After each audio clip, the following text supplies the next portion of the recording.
যে 20 জনটা আমরা এঙ্গেজ করলাম, 101 জনকে আমি আমার কেন্দ্রে কমিটি করে এঙ্গেজ করলাম। থানা কমিটি হলো 101 জন, সেখানে আমি 101 জনকে এঙ্গেজ করলাম। তাহলে আমার কর্মীরা অন্য জায়গায় যাইতে পারবে না। তা আমাদের প্রস্তুতি নাই মানে আমরা সকল প্রস্তুতি রাজনৈতিক দল হিসাবে নিতেই হবে।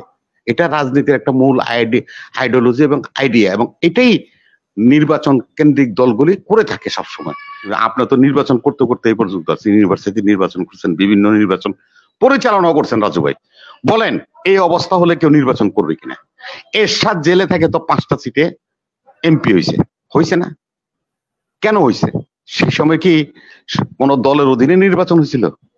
ওনার নেত্রী বলল যে নির্বাচন কমিশন আইন বানাইলেন, নির্বাচন কমিশনকে স্বাধীন করলেন, যদি দলীয় সরকার থাকে তার অধীনে নির্বাচন সুষ্ঠু হতে পারে না, সেহেতু আপনাকে তত্ত্বাবধায়ক সরকার দিতে হবে, না হলে আপনি নির্বাচনে যাবেন না।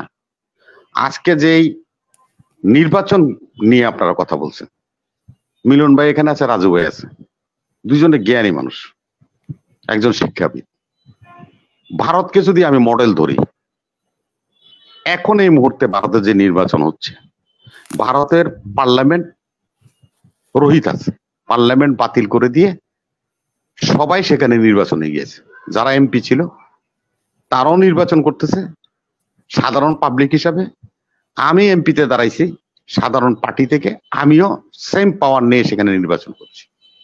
ব্রিটেনকে যদি মডেল ধরেন গণতন্ত্রের, ব্রিটেনে নির্বাচনের আগে তাদের পার্লামেন্ট বাতিল করে দেওয়া হয়, তারপরে তাদের এখানে নির্বাচন হয়।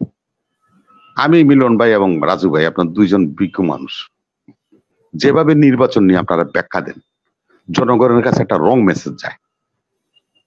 এই মেসেজটা আপনাদের আমাদের যে বয়স তাতে কিন্তু পারমিট করে না। সেই তো আমি বলবো, নির্বাচন বিষয়ে যে কথা আপনারা উত্থাপন করেন বা বলেন, সেই জিনিসটা বিবেচনা করে বলবেন। আপনার মাধ্যমে, টিভির মাধ্যমে বললাম, হাসিনা আপা, বাংলাদেশ সরকার যারা এখন যেভাবে আছে, আজকে পার্লামেন্ট ডিজলভ করে আরেকটা নির্বাচন দেখ, বিএনপি এবং এদেশের সকল বিরোধী দল ওই নির্বাচনে অংশগ্রহণ করবে। আজকে যে কথা নির্বাচন নিয়ে উনি বলছেন যে বিএনপি ঢিলে ঢালাভাবে আছে। মিলন ভাই, আমরা একটা রাজনৈতিক দল, বিএনপির শক্তিমত্তা সম্বন্ধে রাজু ভাই বলছে এবং উনি নিজেও জানেন। এই যে দেখেন, আমরা 3 মাস আগে, এই দেখেন, এটা দেখেন, 3 মাস আগে আমাদের প্রস্তুতি, আমাদের দলের চেয়ারম্যান তারেক রহমান আমাদেরকে নির্দেশ দিয়েছে। দেখেন, আমি আপনাকে পড়ে শুনাই। আমার থানা হলো সিদ্ধিরগঞ্জ, ওয়ার্ড হলো 10টা, কেন্দ্র হলো 66টা, বুথ হলো 501টা, ভোটার হলো 1,85,801। এটা একটা কেন্দ্র কমিটি। আচ্ছা দেখেন, এটা কেন্দ্র কমিটি দেখলেন তো? এই যে দেন আমার 10টা ওয়ার্ডের পুলিং এজেন্টদের লিস্ট, যেটা নির্বাচনের সবচেয়ে মারাত্মক জিনিস লাগে। এই দেখেন আমার এই থানা নির্বাচন পরিচালনা কমিটির লিস্ট। আপনারা বলেন বিএনপি ঢিলা ঢালা পাবেন, আর 3 মাস আগে তো আমরা এগুলি করেই রাখছি। আমরা নির্বাচনে যাব সে প্রস্তুতি নিয়ে রেখেছি। নির্বাচনে যদি নাও যায়, নির্বাচনের কর্মীদেরকে মাঠে ধরে রাখতে হলে, এটা রাজনীতির একটা উপসংহার, সেটা হলো এই সমস্ত কাজে নির্বাচনের কর্মীদেরকে এঙ্গেজ করতে হয়, যেন আমাদের কর্মীরা অন্য কোনো দলে না যাইতে পারে। আমি যখন নাকি একটা কেন্দ্র কমিটি করবো, তাহলে এই দেখেন আমার কেন্দ্র কমিটি প্রত্যেকটা 101 সদস্য বিশিষ্ট। আমার এজেন্ট, প্রত্যেকটা কেন্দ্রে এজেন্ট হলো, আপনার বুথ যদি 10টা থাকে, আমরা এজেন্ট মানে 20 জন।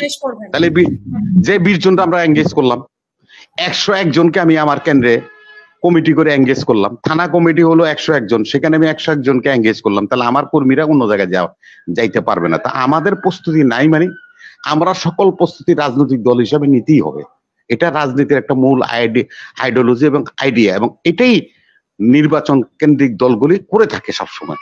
আপনাকে দেখেন, আমি আপনাকে দেখেন, এই দেখেন, আমরা শেষ করবেন। এই দেখেন, এটা আমার কতগুলি, আমার এই নারায়ণগঞ্জ জেলায় কতগুলি কেন্দ্র আছে, কতগুলি বুথ আছে, কোন কোন এলাকায় এই কেন্দ্রগুলি, তার নাম ঠিকানা সহ আমাদের কাছে আমরা ম্যাপ বানাই নিছি নিজেরা। দেখেন, তো নির্বাচনে এখন যাবেন আপনারা কেন? আপনারা তো এক দফায় আমি নির্বাচন আপনি যতক্ষণ পর্যন্ত না না ঠিক আছে, আপনি যখন নাকি একটা সংসদ বহাল থাকবে, মন্ত্রী পরিষদ বহাল থাকবে, আমি প্রধানমন্ত্রী, আমি মন্ত্রী, আমি সংসদ সদস্য, আমার সাথে পুলিশ গার্ড থাকবে, আমি নির্বাচন করতে ভোট চাবো, তার সাথে কোনো পাগল নির্বাচন করবে? রাজু ভাই বলেন, কোন পাগল যে ভালো মানুষ তার কি জ্ঞান আছে সে আপনি তো নির্বাচন করতে করতে এই পর্যন্ত আছেন, ইউনিভার্সিটি নির্বাচন করছেন, বিভিন্ন নির্বাচন পরিচালনা করছেন। রাজু ভাই বলেন, এই অবস্থা হলে কেউ নির্বাচন করবে কিনা? এরশাদ জেলে থেকে তো 5টা সিটে এমপি হয়েছে না? কেন হয়েছে? সেই সময় কি কোন দলের অধীনে নির্বাচন হয়েছিল? তখন দলের অধীনে নির্বাচন হয়নি। আপনাদেরকে ছোট্ট একটা কথা আসিনা বা বলে দিই, মিলন ভাই এখানে আছে। 1994 সালের 14 এপ্রিল, এই জাতীয় পার্টিও আছে এখানে, এই জন্যই বললাম 14 এপ্রিল তত্ত্বাবধায়ক সরকারের রূপরেখা ঘোষণা করেছিল জোটের নেত্রী শেখ হাসিনা। তার সাথে কে ছিল? তার সাথে জামাত ইসলাম ছিল, জাতীয় পার্টি সহ সকল বিরোধী দল ছিল। পত্রিকা দেখেন আপনারা সার্চ দিয়ে, উনি তার স্পিচে বলছিলেন যে নির্বাচন কমিশন স্বাধীন হয়ে গেল, নির্বাচন কমিশনের জন্য আইন তৈরি করা হলো, সকল কিছু করার পরেও দলীয় সরকারের অধীনে নির্বাচন কোনোদিন সুষ্ঠু হতে পারে না, বিধায় আমরা তত্ত্বাবধায়ক সরকারের দাবি উত্থাপন করলাম। এই দাবিতে আমরা সংসদ থেকে সকলে একযোগে পদত্যাগ করলাম এবং আন্দোলন শুরু করলাম তত্ত্বাবধায়ক সরকার গঠিত না হওয়া পর্যন্ত।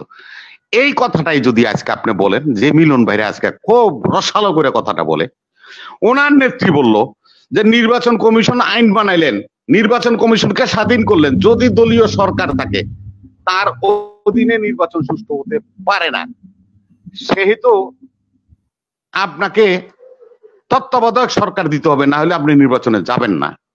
আর এখন এসে আপনি বলেন যে স্বাধীন নির্বাচন কমিশন আছে, এই নির্বাচন কমিশন আইন হয়েছে, আপনার নির্বাচন আসতে অসুবিধা কি?